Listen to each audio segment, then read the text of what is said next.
Well, today's March 5th of 25, and I kind of just wanted to do a little bit of complaining today. I don't know, there's something about me and my wife where we have big hearts. We like to help people. And in return, it would be nice that when I need a hand, I have some problems. And when I need a hand, it would be nice to be able to get some help too. So here's the thing about owning and having equipment. And sometimes I feel people take advantage of me. So I have a gentleman that has a house at the corner of the street. Sorry, calling the dog. She's somewhere where she's not supposed to be. Atta girl, come here.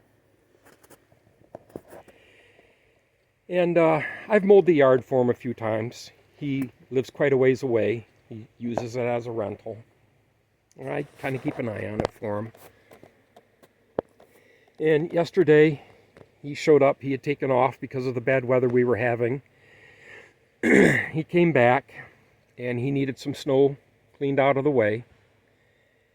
And he was getting 10 yards of gravel for the driveway.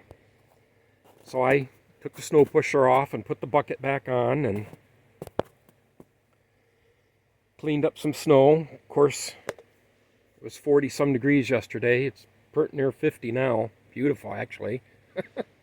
We're right in between the rain, too. It's not raining yet, but another round is on the way for, I guess, the rest of the evening into tomorrow morning.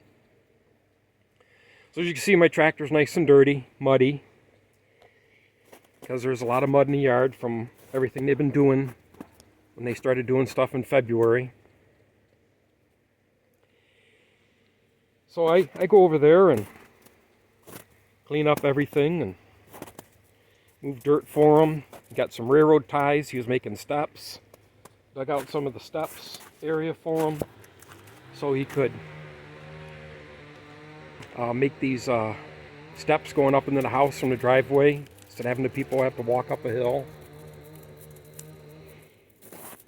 And, pretty near 3.5 hours I was over there. And I guess what's kind of got me a little miffed about it is when he thought I was done, he just said, well, you're done. I'll get with you and we can, if I need you anymore, I'll let you know.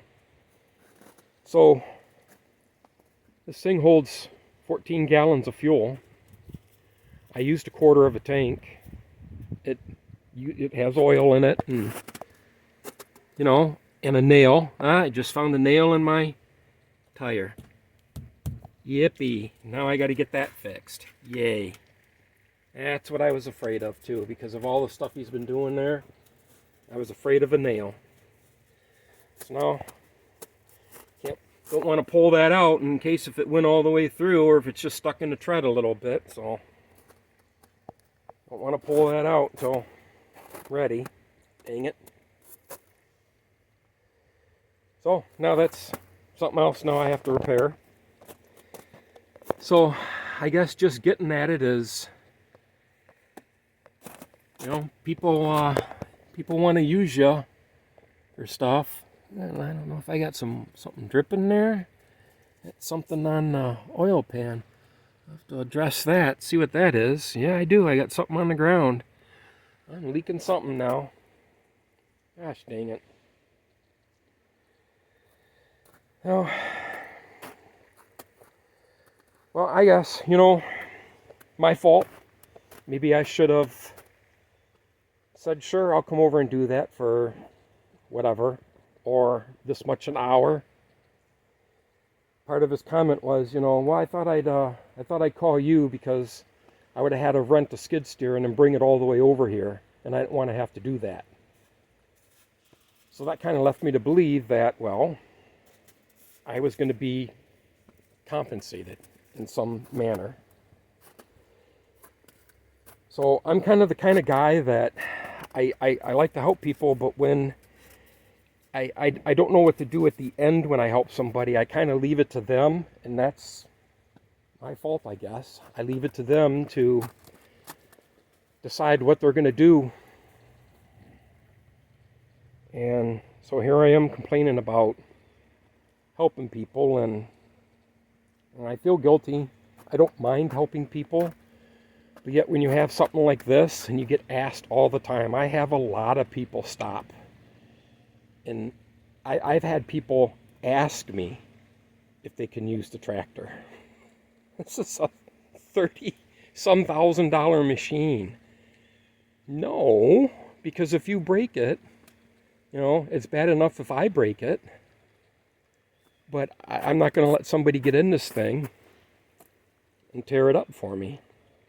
And, kind of the comment too yesterday was, well, that should be able to do this much work. How come you can't dig this?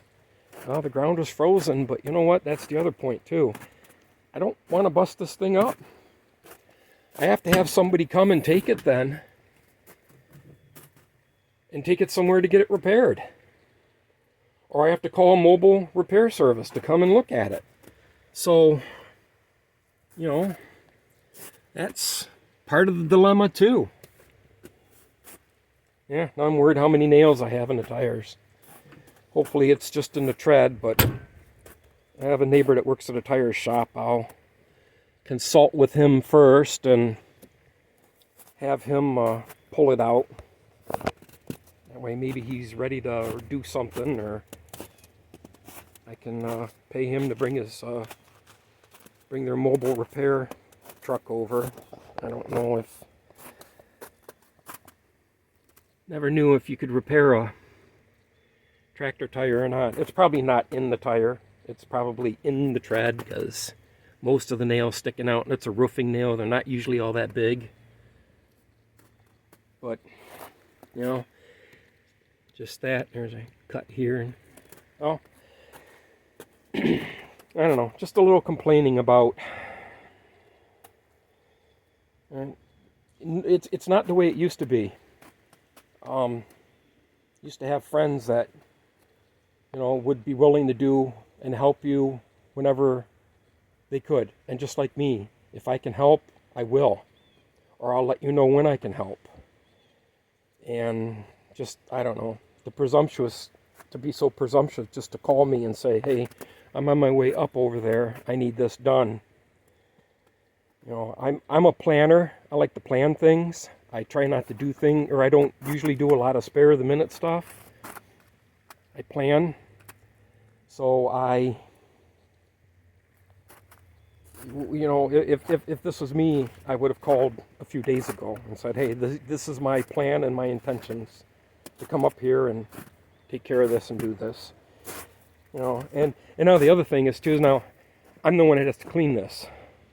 So I've got to get, the hose out here as soon as it warms up a little bit more, and unroll the holes and hose and hook it all up and give her a little bath and figure out where the leaks are now.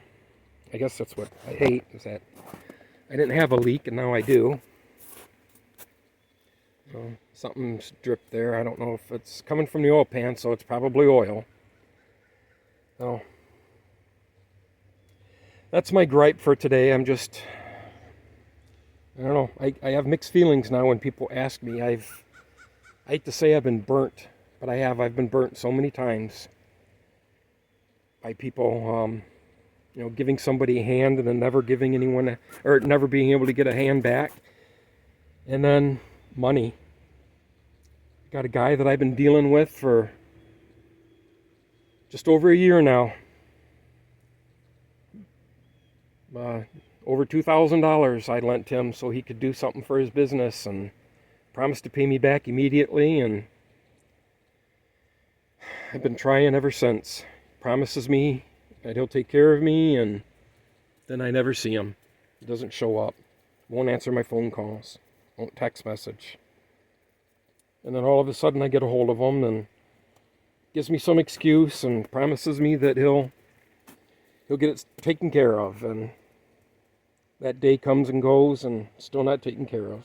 So just been sitting and pondering about this today, about how it seems like people take advantage of people now, or we all take advantage of each other. My heart's getting hardened to not want to help anybody anymore.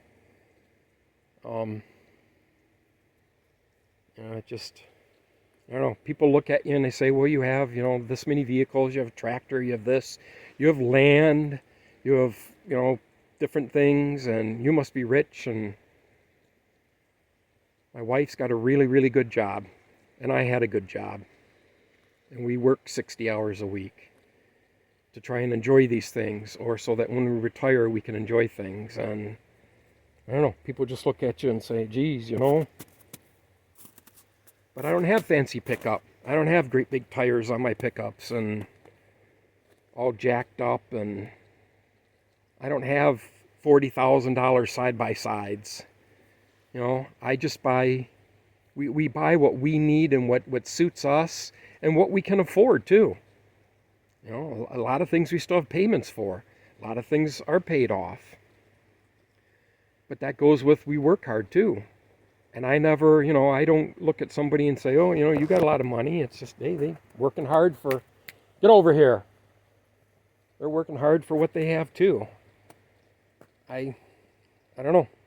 Just people, everyone's starting to look at things differently, it feels like. I don't get it.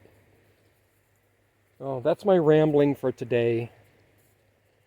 I have some thinking and soul searching to do, because we have a lot of our own problems too. And I just trying to figure out life again. It's funny here at my age, and I keep trying to figure out life because of how times and things change. Just when you think you have something figured out and people figured out, there's another monkey thrown at the wrench. So that's my rambling. If anyone's got any thoughts, I'd love to see what direction, or if you think that I'm just being too hard on people, or if I'm not being hard enough. Maybe I need to say no. And we're trying to be more self-sufficient. That's one reason why we bought this, because we were trying to be more self-sufficient. We paid other people a lot of money to come and do work for us with their equipment, and we never got the things done that we wanted. It was always funny because we'd sit down and tell them exactly what we need done. We need this road done. I need these stumps dug up. I need this pushed out of the way, and I need this leveled. And I learned that you can't leave. You can't tell somebody and then leave, because you come back the next day and you look at it and you go, what happened here? You call them up. They're like, well, I thought I did No, we walked around. I wanted, that's why I put stakes in the ground. That's why I told you I want this hump gone or this hole filled in. And, then we have to pay for them to come back. That's always what got me. And then we find somebody else and pert near the same problem. So that's why we ended up buying this a few years ago. So we didn't have to ask anyone to do anything. Unfortunately, the trailer we bought, I should have done more research on that. The trailer we bought just it's not big enough for this thing. It doesn't pull good. It's not a heavy equipment trailer. It's, for my smaller tractors or something like this, but not this thing that weighs 6,000 pounds. Oh, my fault for not doing my due diligence and listening to a salesperson on the trailer. I should have gotten a true equipment trailer. Oh. All right. Thanks for listening to me babble. If you have any thoughts, share them with me. I'll be interested. And so take care. Peace.